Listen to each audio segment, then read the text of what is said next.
Boa noite a todos aqui presentes. Representando a Pinanciões FM, nosso amigo Ronaldo, doutor Diniz, advogado desta casa, a Pedro na transmissão, Marcelinho, aos colegas de oposição em situação e de uma forma especial ao internauta que nos acompanha neste momento. No início da minha fala, eu quero aqui também me solidarizar ao nosso amigo vereador e meu amigo todo João Justo pela perda do seu irmão recentemente. A gente que já perdeu ente querido sabe como é difícil essa situação, fica vindo um filme na mente da gente, desde a infância até os últimos dias de vida, mas, como eu costumo dizer, eu acredito que a vida ainda virá, e aqui é só um passeio.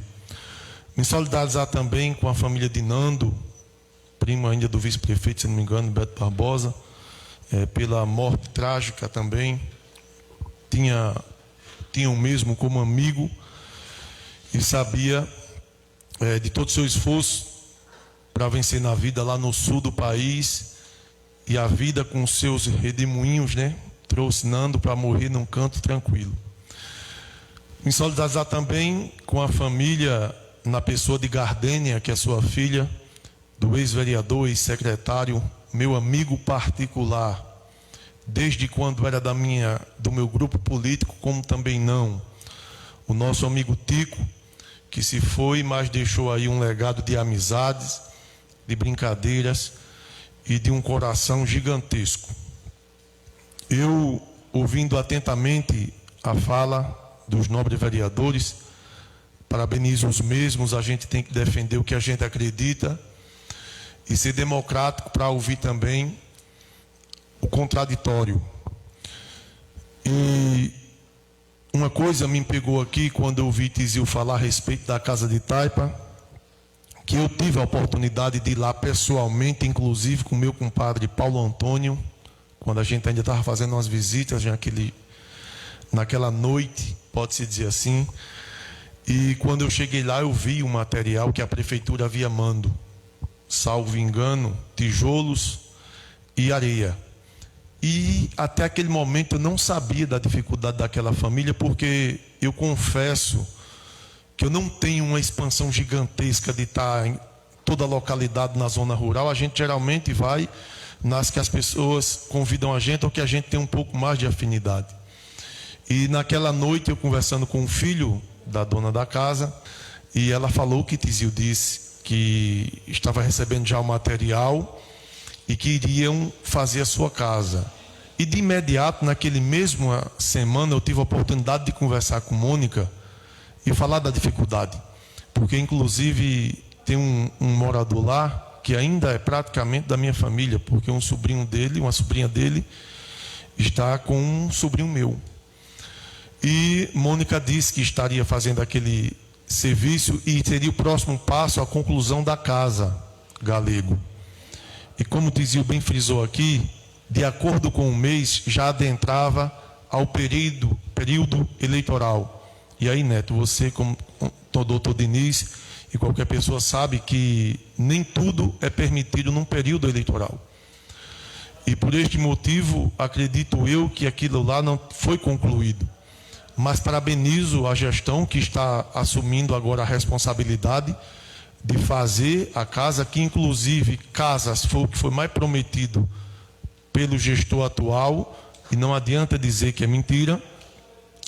E a gente torce que realmente aquelas pessoas que ali residem tenham uma dignidade para ter uma paz melhor para dar aos seus familiares. Eu vou aqui fazer uma solicitação, inclusive eu acho que foi um requerimento de Neto há pouco tempo, que os moradores da comunidade do sítio Balanço e Alívio já não entendem e não suportam mais não ter uma explicação óbvia e lógica para a não abertura ainda do posto de saúde construído na gestão passada.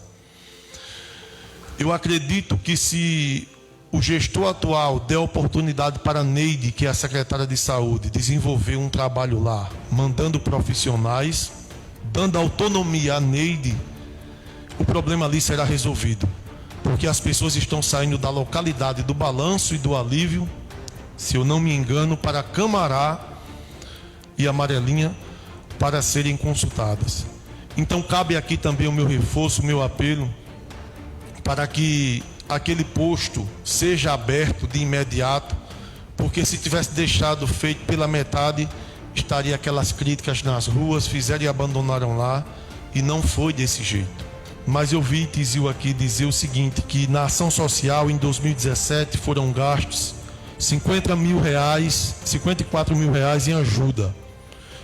E o mesmo estranhou porque no ano seguinte o valor caiu. Se eu compro a feira da minha casa no mês, ou as roupas para mim usar no mês, a tendência é no mês seguinte eu comprar menos, porque eu já resolvi o problema que estava me afetando. Então, no entendimento que eu observo neste momento, se gastou 54 mil em um mês e no mês seguinte gastou menos, é porque a demanda foi menos. É porque a gente não via o povo ligando para a rádio pedindo comida, não. Está aqui as postagens, inclusive feita hoje da seguinte forma, eu não vou ler o nome da menina. A fome não espera a senhora secretária de assistência social. E aí ela coloca um coração partido e uma carinha de choro. Detalhe, esta pessoa não votou em Mônica. Outra postagem, inclusive, de um candidato a vereador, ele fala nisso também, que deve ser melhorado o social. E aí eu não entendo como foi gasto 80 mil reais e sinceramente eu não sei em que. Isso aí me pegou de jeito mesmo, porque em 3 meses, ou num período que foi dito aqui, tinha sido doadas 80 cestas básicas, era menos de uma por dia. Então é lógico que se num ano de 2017 gastou 54, no ano seguinte gastou menos, é porque a demanda foi menor. É porque se organizou. A não ser que se Marcelo gastou 80 agora, para ser bom ele tem que gastar 100 ou 200 no mês que vem. Porque se gastar menos não vai prestar? Essa eu não entendi. Eu não entendi de forma alguma, porque se justificar que trabalho é você gastar dinheiro. Eu tenho questionado aqui, dito várias vezes o seguinte, que quando a gente vir dizer alguma coisa aqui, a gente tem que ter a consciência e a certeza para que a gente não venha errar lá na frente e se arrepender do que eu disse. E eu falei aqui no início das minhas falas que gestão pública é priorizar. E foi isso que Mônica fez quando assumiu.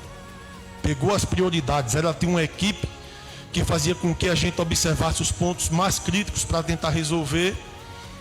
E aí a gente ia priorizando. Por isso a demora do aluguel social e tantas outras coisas que foram ditas aqui, e que inclusive criticam quando a gente faz um comparativo, mas é lógico que eu tenho que comparar a forma que Mônica recebeu a prefeitura e a gestão atual. Se eu comprar um carro, colocar 4 pneus, retocar ele, quando eu for vender, a primeira coisa que eu digo é o seguinte: epa, eu ajeitei o carro, não está como eu peguei não.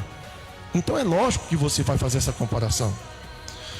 E hoje, esses 5 vereadores de oposição doaram 25 cestas básicas, mais 25, que a gente já tinha doado antes 20.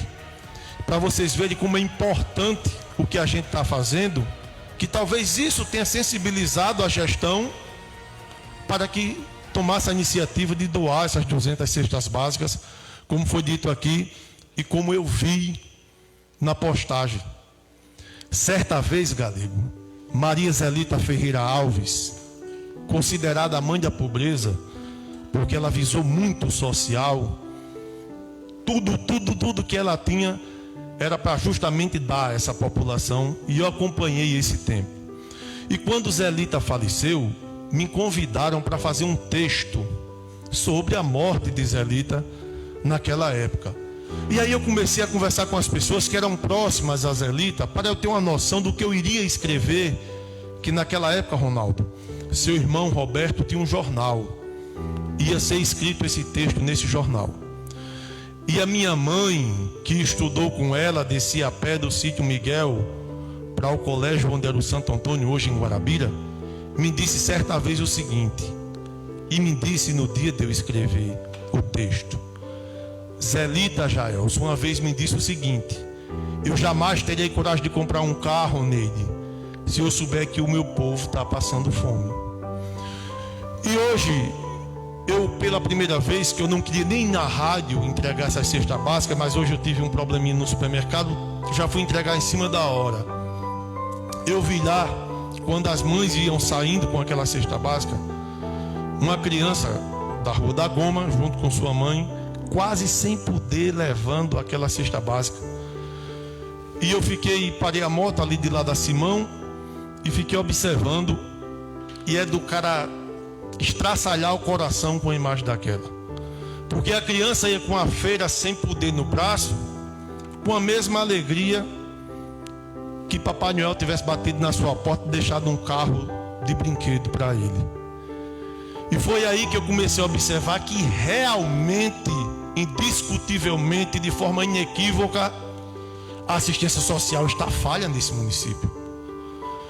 É impossível que um cidadão dessa cidade que acompanha as redes sociais, não veja o clamor desse povo por comida. Não estou falando de remédio, de transporte, de ajeitar a estrada, ainda não. É necessário que a gente ponha o pé no chão e olhe os quatro cantos desse município e entenda que o povo está pedindo comida. E o cara não vai pedir comida, não vai se arriscar a tirar uma foto com a cesta básica para se amostrar não, nem para se aparecer não. Ele só vai por causa da fome. E pior que morrer de Covid é você morrer de fome ou passar fome. E o povo daqui está passando.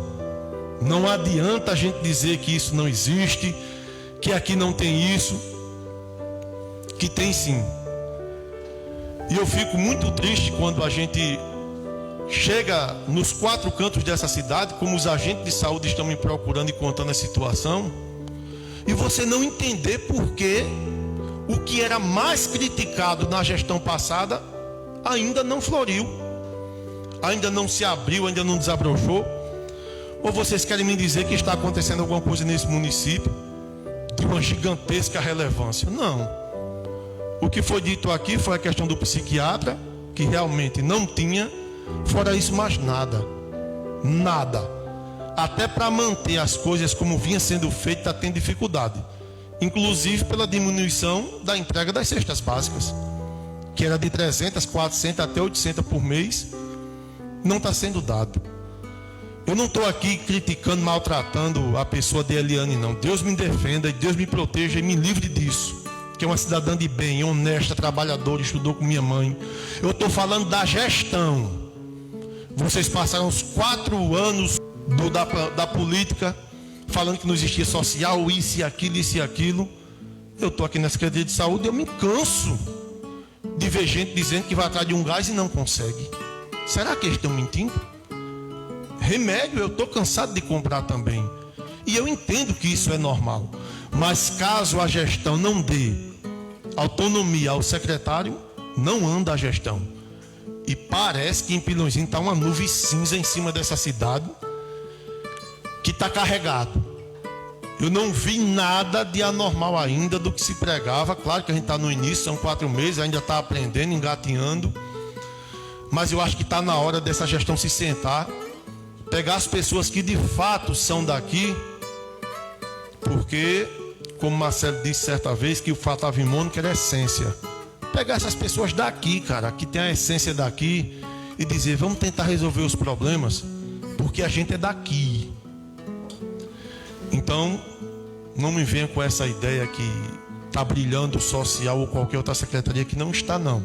Inclusive, pessoas que trabalham na prefeitura me contam, do grupo de Marcelo, e eu não vou dizer aqui o nome, a situação de como está lá, o clima de como está lá. E aí o que eu ouvia dizer era o seguinte: guerreiro, vem muito dinheiro, é mais de 1 milhão, guerreiro. Não, companheiro, dá para fazer sim, dá para fazer melhor, companheiro. E tá desse jeito, cara. Infelizmente, eu acredito que o meu sentimento é o da grande maioria desse município. de uma gestão parada, monótona, turva, que ainda não diz para que veio. Fica aqui as minhas palavras, o meu agradecimento pela paciência de todos, ao internauta, e eu vou ceder aqui um espaço que o vereador Tizil me pediu à parte. Não vai falar não? Então, eu agradeço a todos que estão na escuta. Fiquemos todos com Deus e até uma próxima. Vereador Jaelson Monteiro.